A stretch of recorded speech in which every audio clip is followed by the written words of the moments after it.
김석철 전문가와 함께하는 파워 시스템 시장입니다. 시간입니다. 종목에 대해서 또 분석을 해보도록 하겠습니다. 김석철 전문가입니다. 전문가님 안녕하세요. 네, 안녕하세요. 김석철입니다. 네, 종목별로 등락이 많이 엇갈리고 있는 그 장입니다. 오늘 시장에서 어떤 점들 보십니까? 글쎄, 최근 장세에 여러분께서 대응을 하시면서 이제 그런 느낌을 강하게 받으실 거예요. 그야말로 헷갈리다. 어떻게 대응할지 모르겠다.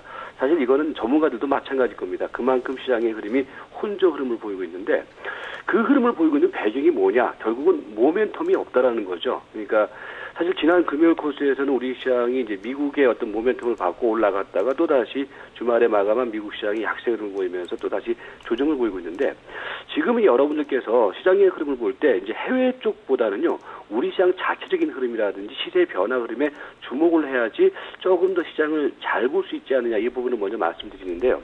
요컨대 이제 지난주 국면 속에서 이제 우리가 MTS 방송에서는 지난주에 이제 올라가는 흐름 속에서는 때리자라는 말씀을 계속해서 드렸고요. 그리고 이제 금요일 코스에서도 미국 시장 상황 때문에 이제 시초가 갭 상승의 흐름을 보임에 따라서 어떤 현상이 벌어졌냐면요, 갭을 보였단 말이에요. 근데 오늘 보시면 또 그 갭을 메우고 있죠. 그래서 여러분들께서 이제 항상 이제 그런 부분들 염두에 두세요. 지금 그 기본적인 트렌드 자체는 하락 트렌드가 맞습니다. 맞는 가운데에서 나타나는 등락이기 때문에 예를 들어서 아침에 강하게 세가 형성될 때는 거기서는 흥분하지 말고 주는 자리, 그리고 너무 또 급락이 들어오는 자리, 그런 자리에서는 저감해서 하는 자리, 이렇게 보시는데 지금 이제 특히 오늘 시장 흐름 속에서 주목해야 될 종목의 포인트는 뭐냐면은요, 지금 이제 자동차 관련주들이 약세 흐름을 보이고 있죠. 그러니까 사실 자동차 관련주들의 흐름이 뭐 이번에 나온 어떤 연비와 관련된 부분들도 있겠지만은 기아차, 현대차 같은 경우는 이미 추세가 이탈됐던 흐름들을 뭐 이 방송을 통해서는 누누이 말씀을 드렸습니다. 그러니까 지금은 또 단기적으로 많이 빠졌다고 해서 또 단기 가격 메리트를 안고서 뭐 저가 매수를 하시는 분들도 계시는데 그런 부분들은 아직 아닙니다. 그러니까 추세가 이탈된 상황 속에서는 그 흐름에 순응하는 대응이 맞고요. 상대적으로 이제 오늘 지수의 흐름을 왜곡시키고 있는 면이 있죠. 뭐냐면은 IT입니다. 그러니까 여러분께서 이렇게 보셔야 돼요. 그러니까 그동안의 시장의, 우리 시장의 흐름을 주도했던 두 종목이 뭐냐면은 삼성전자와 현대차거든요. 그런데 현대차는 이제 시세가 이탈되는 모습이고 삼성전자가 그나마 지수의 흐름을 방어를 해주고 있는 겁니다. 그러니까 오늘도 보시면 사실 지수는 7포인트밖에 빠지지 않았지만은 삼성전자를 제외를 하게 되면 사실은 체감하는 지수는 한 15포인트, 20포인트 빠져 있다라는 거거든요. 그러니까 그 부분을 항상 염두에 두시면서 시세 대응을 하시기 바라겠고요. 그리고 이제 오늘 보시면 상대적으로 그러니까 지금 거래소에서는 사실 기대할 게 없다라는 거죠. 그러니까 예를 들어서 IT 관련주들의 경우도 시세는 강보합권의 흐름을 보이지만은 이들 종목들을 사서 꾸준히 들고 가면 수익을 내는 자리가 아니라는 거거든요. 그래서 계속해서 시세의 부추김 상황은 어디로 갑니까? 코스닥으로 간다라는 얘기거든요. 그래서 코스닥의 흐름도요, 이번 주 흐름 속에서는요, 지금 보시면은 지난주에 이제 저점을 한번 단기적으로 형성을 하는 가운데 지금 이 자리는 일단은 추세를 이탈한 가운데에서의 반등의 흐름이기 때문에 아직까지 코스닥의 경우도 기초 반등의 흐름으로 보셔야 됩니다. 그러니까 요 자리, 요 33일 이동평균선 자리가 계속해서 저항 자리이기 때문에 520포인트 윗선이죠.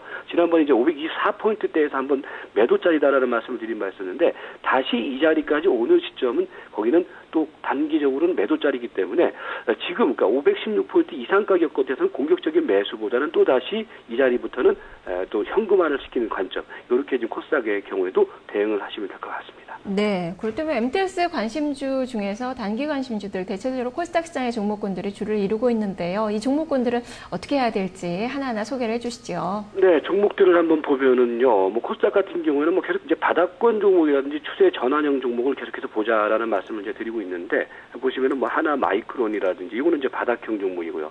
인프라웨어는 거의 지금 여러분들한테 한 두 달 동안 우리가 지금 MTS에서 계속해서 말씀을 드릴 거예요. 그러니까 결국 이런 종목군들이 여러분들의 그 위험 관리, 그러니까 손실 관리와 더불어서 수익을 내줄 수 있다는 거거든요. 그래서 인프라웨어, KH 바텍도 마찬가지고요.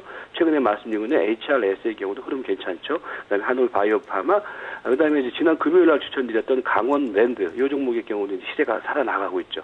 그리고 이제 오늘 보시면 이제 지엔코라든지 제약주 쪽에서는 신풍제약, 구강약품 이렇게 포착이 되고 있는데요. 종목군들의 흐름을 보시면 인프라웨어는 계속 말씀을 드리고 있지만은 참 이런 종목들이 참 좋은 것이 그거예요. 가다 서다를 반복하면서 결국은 가고 있다라는 거거든요. 그래서 이런 종목들이 좋은데 다만 지금 여러분들 문제가 되는 것이 그거예요. 좀 웬만큼 좋은 종목을 살려고 하면은 최근 한 달, 두 달 동안에 시세가 많이 올랐다라는 점 때문에 사기가 부담스럽다라는 거거든요. 그래서 그럴 때는 뭐냐면은 철저하게 5일선, 11선 매수. 그러니까 5일선, 11선이 깨지면 파는 거고 그 자리 근처에서는 매수를 하는 그런 눌림목 매수 관점을 여전히 유지를 하시기 바라겠고요. 그 다음에 이제 지난 금요일 코스에서 추천드렸던 그 강원랜드를 한번 잠깐 보면은요. 강원랜드 같은 경우 이제 지난주에 말씀드렸던 포인트가 추천드리면서 말씀드렸던 포인트가 이제 이런 종목들의 경우가 그동안에 뭉쳐있던 300일 이동평균선을 돌파시키는 자리에서 일단 그 지난 금요일 날 흔들었죠. 거기서는 이제 매수를 해도 된다. 이제 그러면서 오늘 지금 시세가 나가는데 아무튼 이런 종목들의 경우는 상대적으로 뭐 강한 그 차별적인 흐름을 보이는 종목이기 때문에 주목하시기 바라겠고요. 오늘 개별적인 섹터 쪽에서는 좀 말씀드린 종목이 이제 지앤코 같은 종목들인데 오늘 이제 아침부터 지앤코가 시세 흐름이 상당히 좀 뭐랄까요? 새롭게 지금 형성이 되는 모습인데 이런 종목들의 경우도 보시면은 초기형 흐름을 보이는 가운데에서 시세가 어떻습니까? 이제 거래가 지금 약간씩 수반되는 모습을 보이기 시작하고 있다는 거거든요. 그래서 이런 그 초기형 패턴주들의 경우는 여러분들이 그러니까 시장의 방향성과는 상관없이 어떤 매매의 어떤 그런 기법을 가지고서 매매를 해도 되는 종목이다 이렇게 말씀드렸고요. 그 다음에 이제 오늘 뭐 제약주 쪽에서는 그 최근에 뭐 명문제약 같은 경우가 여러분들이 뭐 그야말로 M&A 관련 재료 같은 것 때문에 이제 막 왔다 갔다 하는데 그런 흐름에다 편승하지 마시고요. 그러니까 추세가 만들어지는 종목을 좀 보자. 이제 그런 측면 속에서는 신풍제약이 이제 최근에 보시면은 흐름들이 그러니까 이 종목의 경우도 아까 말씀드렸던 그 이제 강원랜드처럼 뭉쳐 있다가 지금 시세가 나가는 자리란 말이죠. 그래서 이런 것들은 오늘 같은 경우가 눌림목 들어오는 자리인데 눌림목 구간 속에서는 매수 관점을 대응해도 크게 무리가 없다. 그래서 신풍제약. 그다음에 이제 부강약품은 최근에 꾸준히 가는 종목이니까요. 계속해서 주목해서 보시면 될 것 같습니다. 네. 뭐 부강약품은 5%대 급등이 또 나오고 있군요. 네. 자, 그렇다면 중기적으로 봐야 될 그 종목군들은 어떻게 좀 더 늘어났습니까?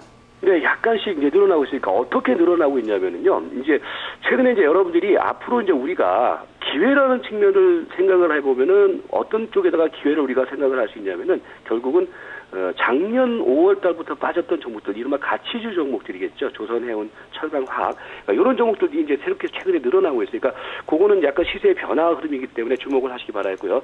전체적인 종목을 보면은요. LG전자라든지 그다음에 뭐 SK 하이닉스 이렇게 LG 디스플레이 그러니까 최근에 이제 말씀드린 것처럼 제가 그런 말씀을 드렸죠. IT면 IT 섹터를 이렇게 뭉뚱그려서 보지 말고 상대적으로 먼저 조정을 보였던 종목들이에요. 이 종목들이. 그러니까 삼성 SDI, 삼성전기, 삼성테크닌하고는 달리 LG전자, SK 하이닉스, LG 디스플레이는요. 여러분께서 주봉 캔들을 보시면은 이미 작년부터 조정이 들어왔던 종목이거든요. 그리고 먼저 조정 들어왔던 종목이거든요. 그러니까 걔네들이 그렇기 때문에 지금은 상대적으로 강한 거예요. 그래서 LG전자, SK 하이닉스, LG 디스플레이 이런 종목들은 그런 관점으로 보시면 되겠고요. 그다음에 이제 한진이라든지 하나케미칼, 한진중공업, LG화학, 동국제강은 뭐냐면 아까 말씀드린 것처럼 작년 5월 달에 이미 고점을 찍고서 이제 조정을 보였던 종목인데 최근에 한진이 지난주에 잘 갔다가 이제 이번 주에 이제 조정이 나타나기 시작하고 있는데 오늘까지는 그렇습니다. 이게 거래량을 죽이면서 지금 조정이 나타나고 있는 상황이기 때문에 한진 같은 경우는 아직까지 추세 이탈의 그러면 아닙니다. 그러니까 거래가 터지면서 5일선을 깨면은 그거는 매도짜리겠지만은 아직까지는 거래를 죽인 상황이거든요. 그래서 한진의 경우는 여전히 관심권에 두시면서 보시기 바라겠고요. 앞에서 말씀드렸던 LG전자, SK 하이닉스, 그다음에 디스플레이 같은 종목의 경우는 지금 시장에 흐르면서 핵심 주도주 종목입니다. 이들 종목들이. 그러니까 삼성전자는 그야말로 얼굴 마담이에요. 삼성전자를 사서는 사실 수익을 낼 수는 없는 상황이거든요. 근데 SK 하이닉스, 디스플레이, 그다음에 LG전자 등은 그러니까 이 종목을 말씀드리는 이유는 지금 따라서 사라는 얘기가 아니라 계속해서 눌림목 들어올 때마다 이런 종목들은 매매 관점으로 접근해도 된다 이렇게 말씀드렸고요. 그 밖에 이제 뭐 한진중공업이라든지 LG화학, 동국제강, 이제 오늘 같은 경우는 동국제강이라든지 이런 것들이 새로 들어오고 있는데 이런 종목들이 이제 바닥을 슬슬 다지고 있는 국면이기 때문에 이제부터는 슬슬 관심을 두고서 추세 전환의 초기 흐름 속에서 따라들어도 되는 종목들이다. 이제 이렇게 보시면서 대응을 하시기 바라겠습니다. 네, 알겠습니다. 말씀 잘 들었습니다. 네, 고맙습니다. 네. 자, 이렇게 종목을 살펴봤습니다. 뭐 한진중공업은 지금 현재 조금 부진한 모습이 나타나고 있긴 한데요. 하지만 미래를 조금 더 예측을 해볼 수 있는 그런 기업이라는 평가들도 나오고 있네요. 이렇게 파워시스템 종목을 살펴봤습니다.